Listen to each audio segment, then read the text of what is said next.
Hey everybody, in this video, I'm going to teach you how to stay truly anonymous online while you're hacking. If you follow my steps, whoever's trying to hunt you down is going to have a much more difficult time finding you. Let's go ahead and get into it. Alright, so before we get deep into this thing, I just want to say, this is for educational purposes only. I do not condone or encourage you to do any sort of type of hacking that is illegal or against the terms of service of any platform, okay? Doing so will get you put in jail, and you are probably too stupid to not get caught, so just don't do it. If you were to do it, this is how I would recommend doing it. So the concept that we're going to be covering is called OPSEC, or operational security. OPSEC, by definition, is the systematic and mindful process of identifying, analyzing, and safeguarding sensitive information like your IP address, like the operating system you're using, like everything, all the metadata about your network connection, to prevent potential threats like three-letter agencies and protect operational activities from compromise. The whole idea of operational security is to ensure that you are going to stay safe while you're doing what you're doing. It's also a concept that red teams use, or penetration testing teams use, to make sure that their malware, their infrastructure, all that is airtight, that there's no issues with any of it, because one little slip up could result in the wrong people magnifying you under a microscope.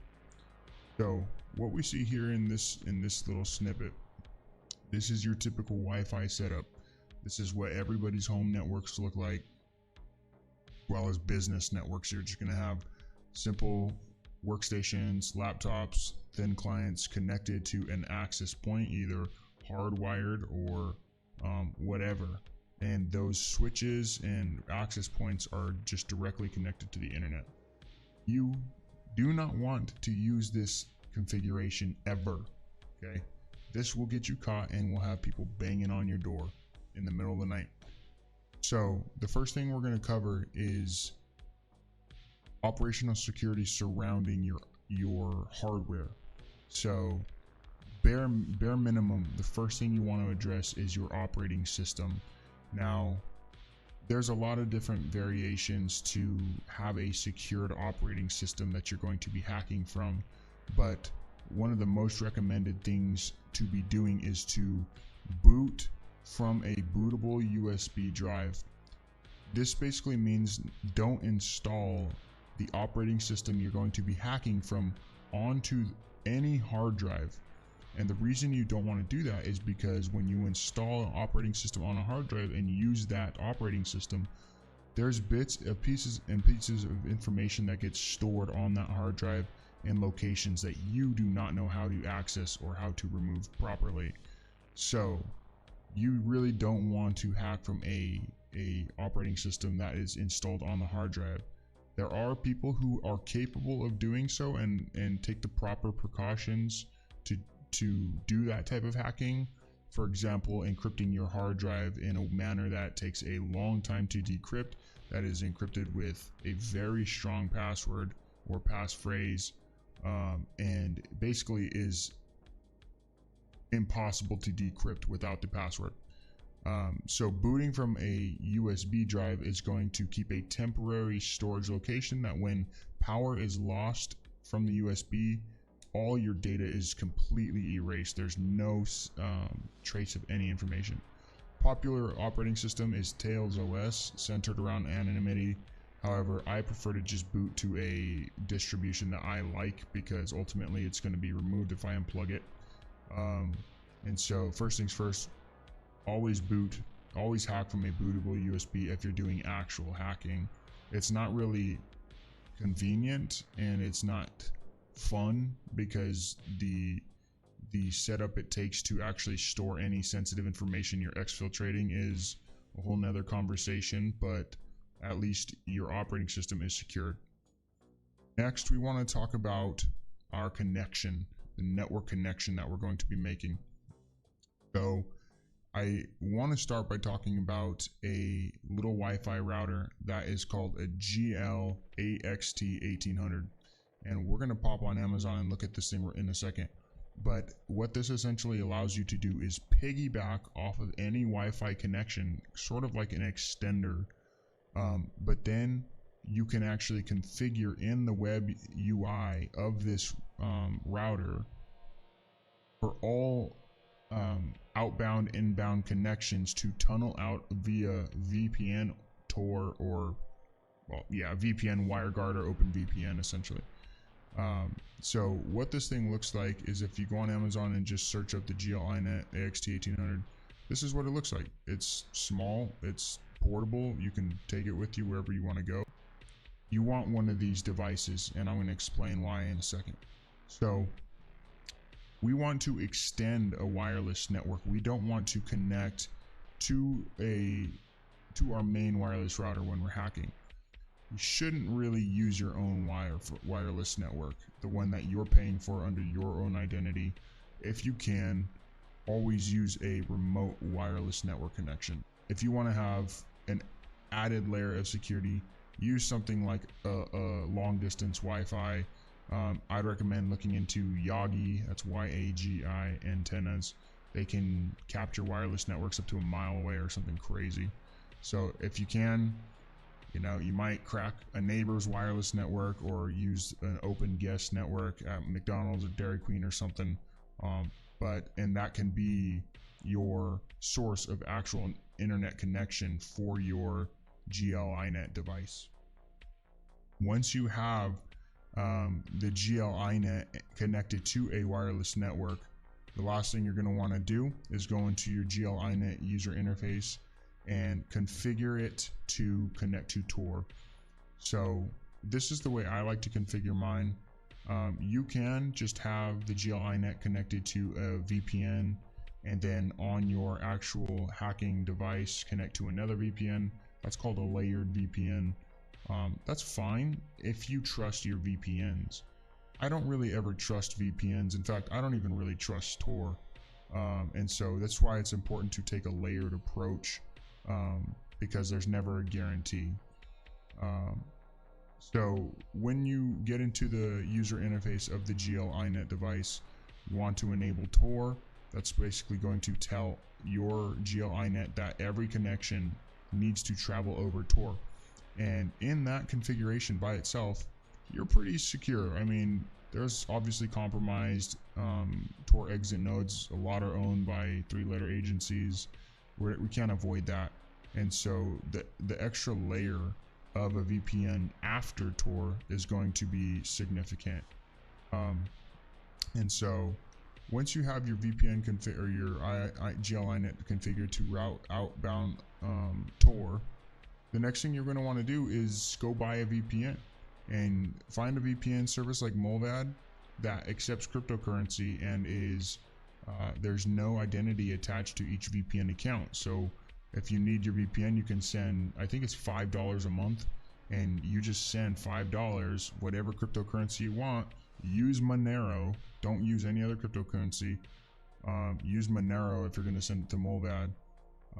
And you just have a VPN that has no username or password. All you need is an ID for your VPN client to connect.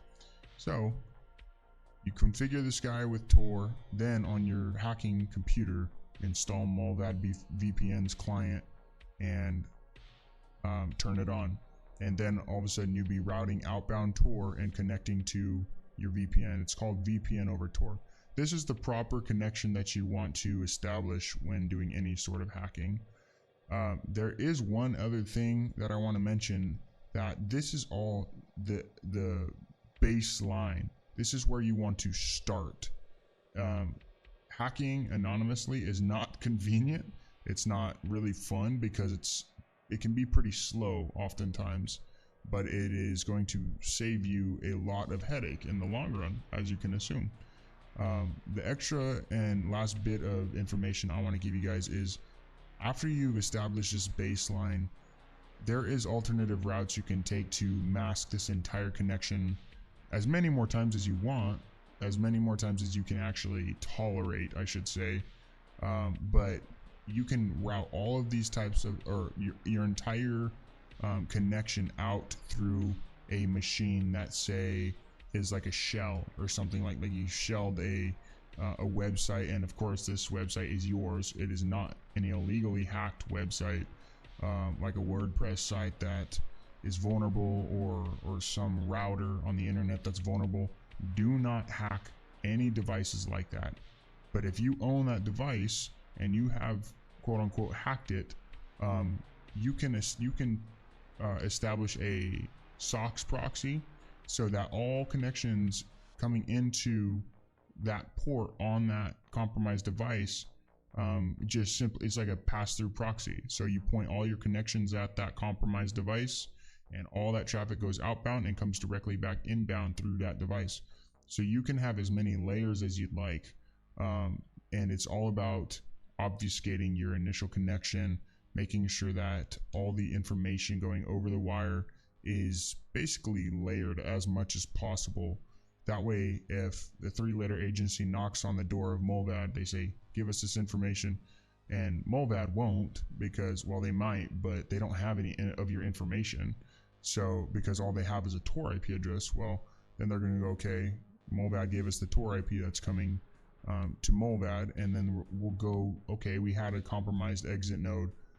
Well, then they're going to see, okay, well, we saw the IP address of incoming from Tor to Tor was from the wireless network. Okay, well, that wireless network was connected to McDonald's. Well, who was connected to McDonald's at this time? So they're going to go to McDonald's and they're going to say, give us access to this access point so we can go through the logs. They're going to look at all the MAC addresses, which is the hardware ID of your network interface card, and they're going to say, okay, this IP address was connected at 6 p.m. With this MAC address. Do we have a database of MAC addresses? They're going to be able to identify your MAC address, but MAC addresses aren't necessarily completely unique, and so there may be duplicates, and so identifying somebody just based on their MAC address is near impossible if you've done all of this and you're booting from a USB, right? And so it could be very, very, very, very difficult to actually identify you in the end. One other thing I'll mention is if you decide not to do a bootable USB but hack from a virtual machine instead, the network interface card they're going to see is your virtual machine's network interface card. So if you are hacking from a virtual machine, maybe cycle your virtual machine or change your network interface cards occasionally, because that MAC address will rotate. So that was a lot of information. Do not hack illegally. I'm going to say it again because you will go to jail. But if you are learning and you cannot resist your temptation, do the absolute minimum of what I'm explaining to you to secure yourself. That's pretty much all I've got to say. Oh, there's actually one more thing that is probably the most important thing of this entire video. Okay, this is the one thing that I will not refute ever, and that is the most important part of your operational security is to not open your big mouth, because this is usually what actually gets you caught. You could have all this crazy infrastructure stood up, and in the end, what's going to get you caught is your mouth, because you can't resist telling your friends on Discord what you did. And unfortunately, Discord records all your discussion. So they're eventually going to find, the three-letter agency is going to be able to find that out. So don't talk about what you do, period. Don't talk about it ever. And if you have to talk about it, geez, use something like Talks or Telegram with burner accounts connected to Telegram with this type of connection. Okay, just don't talk, period. Don't open your mouth. Okay, that's all I've got for you guys this video. Hopefully it didn't drag on too long. This is the first time I recorded it. I'm not even gonna try to do that again. So yeah, balls in your court, guys.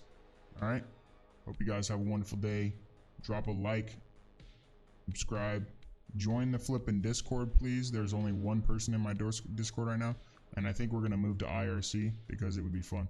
All right, We'll catch you guys in the next video. God bless. Peace.